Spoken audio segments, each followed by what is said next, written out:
everyone, welcome to the Solarpunk scene. My name is Lindsay Jane and I'm excited to have you here today. Joining me is Oliver Warden, who is the writer and director of a Solarpunk short film called Firsts. And we're going to go and dive right into questions, finding out about this very exciting short film. So how are you doing today, Oliver? Oh, I'm doing great. Good to see you. Thanks for having me on. I really appreciate it. So, what's going on? Well, I would love to know about your short film. Would you please tell us about what Firsts is about? Yes. Okay, so First is a short film that I wrote a few years ago, which is now in development.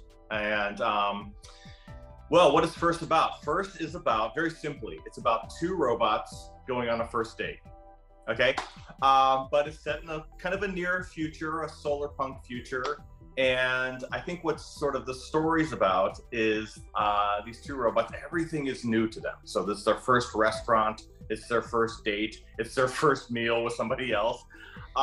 And what's I think sort of significant and fits into the solarpunk genre, the solarpunk idea of vision of the world, is that the robots are incredibly kind and empathetic towards each other.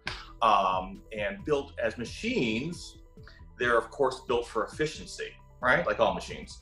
But so as robots, what happens is they go through in one date what might take you or I, or it's like 6 months to get through, because there's so many, we have baggage and we have history and issues and barriers and all of these things that we need to get through. Well, they don't have any of those.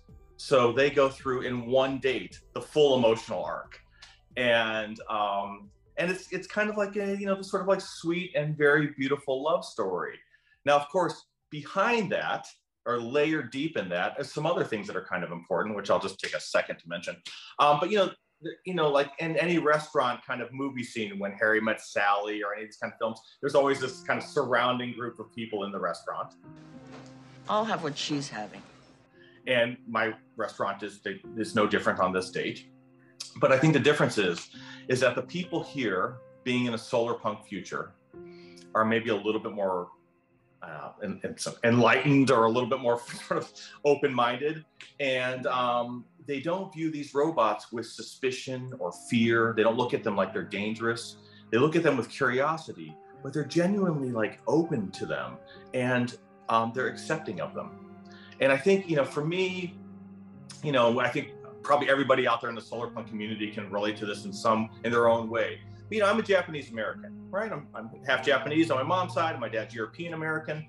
And, growing up in Ohio, in a little town, it's not always like love that you're different, So, and all of us, I think, in solarpunk, and Lindsay, I'm sure you can relate to this in certain ways, like, it's, there's a moments where we're like we're looked at as like outsiders, right?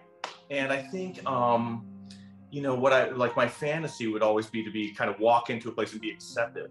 I don't mind if people are curious, but I want them to be open-minded enough to accept me, and to not look at me with a knee-jerk suspicion or discrimination. Mm-hmm. And so, I wanted to have this kind of future, this solarpunk future, where their response would be that, as opposed to the other classic trope of, the sort of Star Warsian, like, we don't serve their kind here. Like, I didn't want that. I wanted the other kind. So, yeah. I had the pleasure of being able to go and see Oliver's visual treatment and all the things that are going into the development of this short film right now. And it's absolutely gorgeous, the inspirations that you've been adding into it with Art Nouveau and Art Deco, and going and bringing in the cultural acceptance with things. It's just, honestly, when I was reading through the script, the first time he sent it to me, it kind of brought me to tears.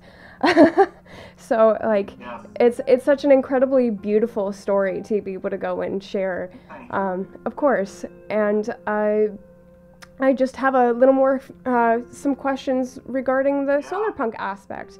So, how did you first discover solarpunk, and like what exactly was it that really pulled you to go and create with that setting? Yes. First off, it's everything, but let me be more specific. So when I wrote this story, what was going on in our culture a few years ago was there was a lot of like open discrimination and bigotry in our culture, right? It's coming from the top down, and it was pretty awful. And it really triggered a lot of things from my past, and a lot of people, I think, felt that very deeply. So I wanted to write something that was the antithesis of that, literally a hopeful vision of a way a world could be. So I incorporated, and I thought like, well, Art Nouveau, and there's something about that moment that seemed sort of interesting to me. And so I kind of wrote that into the screenplay, and I was like looking for places to shoot on location. And I found this beautiful Art Nouveau replica bar in downtown LA called The Wolves. It's super cool. It looks like Paris in 1910. It's amazing. And I was writing all this stuff, and I was like looking at designers from all over the world. And I thought, this is funny. This is the opposite of cyberpunk. So then I Googled, what is the opposite of cyberpunk? And up came this thing called Solarpunk. And I was like, what the heck is Solarpunk? And as I'm reading it, the description, I'm like, oh my God, this is my film. Like, this is literally line by line. And I was like, what? And so I was like, wait a second. So I'm looking at these images, and my mind is being blown because I've had a lot of these images in my head of like biophilic architecture and the way that cities could be or are being manifested right now in certain parts of the world. And I was like, oh my God, this is like, I've been thinking about this for 30 years. I've never seen anybody else do it. I was like, wait a second. So then I went on to Facebook, and I found the Solarpunk group, your group. Wonderful group of people, amazing. And I was like, okay, like I found my people. Like I feel a little bit less like an outsider now. Like here I am, I got my peeps. And what I loved about the Solarpunk group, I think, is that it's not just a list of aesthetics. It's not just hey, let's create a new vision of the future. It's that, which is very important. But it's also this other thing. It's a form of activism. It's a form of actually taking action. And what people don't realize about utopianism and Solarpunk is that it is not this dream of this future place. It's that, but it's also a plan of action. It's about being right here, present in the moment to actually do something. And it's, in a sense, it's an argument. It's an argument for a better world. And, and all opinions are welcome, which is pretty cool. So I thought, well, I think I found my people. And so I started it started to inform on my screenplay a little bit, and especially the opening establishing shot, which everyone will get a chance to look at. And I think one thing that I just want to mention real quickly about that opening shot is it looks like the future, right? I mean, there's like flying surfboard guys, and there's self-driving cars and solar paneled roads and wind turbines throughout like an urban city. But here's the thing. All of those things are things that exist right now or are right around the corner. I mean, people are working on those things actively right now. So this is not a vision that's 300 years from now. This is something that will manifest in our lifetime if we want it. And I think that's kind of an exciting moment to be engaged in this. Oh, absolutely. It's like this morning, I went and actually, I was curious you remember Freakin Roadways? Freakin Roadways. I don't remember those. Oh no, I'll have to send it to you. But I went and looked up to see how that was doing, and it's not the same company. But back in like 2021, just last year, Georgia got its first solar roadway, so it is actually fully starting to actually get there. Interesting. And Georgia too. That's great. That's good news. Mm-hmm. Yeah. Yeah, no, I totally agree on the view with Solarpunk. People have kind of made the critique of that, people just focus too much on the aesthetics on it. But my general view with it is that it's more of actually a pragmatic approach of going and seeing, here are the problems that we're going and facing right now. What are the possible solutions that we can go and take to go and solve these problems, and go and actually take the steps to go and create this better future. And I really love the fact of that your film is going and presenting something as, here we are, here it goes. And I think, not to interrupt, but I think like there's a little bit of a logic there where the robots, the way they treat each other and the way they're treated by others is in my opinion, very healthy kind of approach. That health is reflected on the exterior as well. So you have an interior and an exterior healthiness, mm-hmm. or sort of general philosophical approach to life that's open, egalitarian, and kind. And I think, maybe we could use a little bit more of that in our society a bit. It might be be advantageous for everyone. Yeah. Yeah, absolutely. And So wait, let me just say one more thing, because I think course. you just hit up on a point that just sort of got me thinking. When we talk about the aesthetics of Solarpunk and its necessity or non-necessity, it is necessary, because I think, when we have a music and a fashion and an architecture and a design and art, I think it moves us here, it moves our hearts, in a sense. And where there's lots of intellectual solutions, and we need those pragmatic solutions. But I think we also need to be moved here. And I think that's what will often engage people to get involved, is that we've touched them in some way. And that's why I kind of tried to make a film that was very emotionally based. Mm-hmm. And thank you for saying that about your reading. I really appreciate that. But I think, if we can engage people that way, then they'll make the intellectual investment, and then hopefully that'll manifest itself in actions to find solutions. Absolutely. One of my personal thoughts in terms of people and human civilization and things like that is the very basis of human civilization is in compassion and cooperation. Because if you go back to sort of the oldest examples that we have of human settlements, you go and find examples of people caring for the sick and caring for the elderly and for the people who couldn't necessarily contribute to things in somebody who's fully able-bodied could, but they're still included as part of civilization through these sorts of different things. And I think it's people needing to remember that compassion that we all have instilled inside of us. Right. So civilization, the first word is civil. Exactly. Civility. Yeah. Yeah. Not worldization, it's civilization. Yeah. Exactly. At the end of the day, we need each other, and we need compassion, and we need to care for each other, and we need to really work towards that.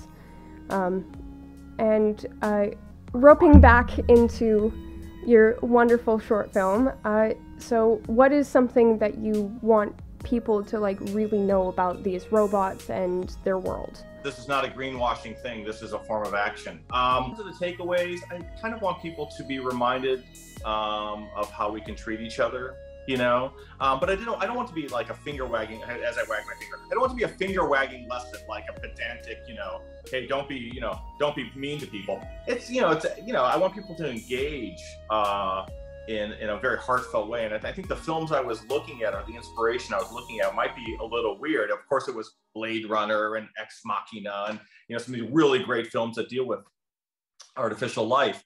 But it's also things like Mr. Rogers. Mr. Rogers, kind of had a moment a few years ago where this documentary came out, which if you've never seen it, watch it. It's, you'll be in tears. And then this kind of lovely Tom Hanks movie came out, and there's a moment when we kind of needed that peace and kindness, and as an example, and I think you see it a little bit manifested in things like Ted Lasso, and this kind of throughout our pop culture, and I think it's just it feels fresh, to have to sort of we could do this really dramatic moment right here, but instead we're going to do this kind thing.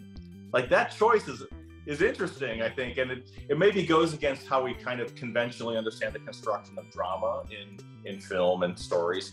But I think with these robots, maybe the takeaway, to answer your question, the takeaway would be that the level of drama for these robots is not this dun dun dun dun dun dun kind of thing that we see on every movie on Netflix. Instead, it's this sort of wavering line of it's subtle, it's ushering in this idea of subtlety.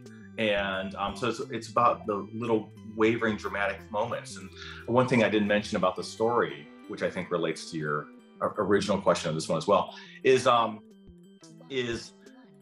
the drama in the story comes in when you realize that the robots are 6 months in to an 18-month lifespan. So they have 1 year together, but luckily they've just both downloaded love. So in downloading love, they can explore this with 1 year left. I mean, we all have this short period of time where we're here for a moment. And so if anyone's going to take away something, I think I want them to take away that this time is fleeting, and it's now, and get to work and have some fun and get out there. Just be Solarpunk, Sounds absolutely perfect. Yay. So when should people expect to be able to see this lovely short film, and is there any way that it needs to be supported? Yes. Very good question, Lindsay. Yes, well, we're hoping to get it done, shot, hopefully this year. You know, that's a tall order, though. This is a short film, and fortunately, films require money to be made. So we're, you know, I have a lovely producer named Ambika Lee, and Ambika has come on board, and she's a real green thumb Solarpunk lady. So she's super on board with the philosophy of this as well, which is sort of like it's kind of a requirement for me. You know, I don't. You know, I turned 40. When I turned 40, I made an agreement with myself not to work with any more jerks. So it's only like people who are on board with this that are really like part of this project, which is so exciting.